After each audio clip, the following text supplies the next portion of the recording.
Lo primero que vas a hacer antes de poner tu tela en el bastidor, como la vamos a estar manoseando mucho, es importante que hagamos algo para que no se nos deshilache esta tela. Así que vamos a poner un poco de cinta, idealmente mejor que le pongas cinta de papel. Si tenés, yo tenía esta cinta así que la aproveché. Le vas a poner en todos los bordes para que no se deshilache. Y entonces una vez que cubrís todo el borde de los dos lados, la podés poner ya en el bastidor y como la vamos a estar moviendo de aquí para allá, está bueno que sepas que no le va a pasar nada a los bordes de tu tela.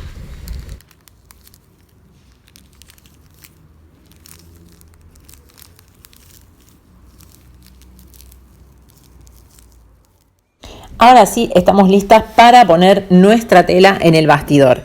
Tengo acá el bastidor más simple que se consigue, sencillamente es un cuadrado adentro del otro y a mí me resulta bastante cómodo. Ahora les voy a mostrar cómo se usa. Bueno, ven, este es el mecanismo. Primero vamos a poner el cuadrado más pequeño, o si es un círculo, también el más pequeño.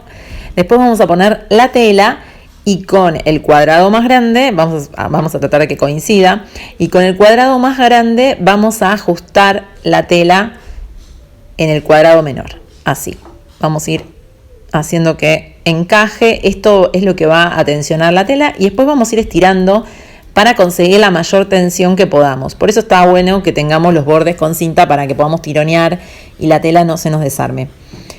A medida que bordemos es muy probable que la tela se vaya aflojando, así que vamos a estar continuamente ajustándolo.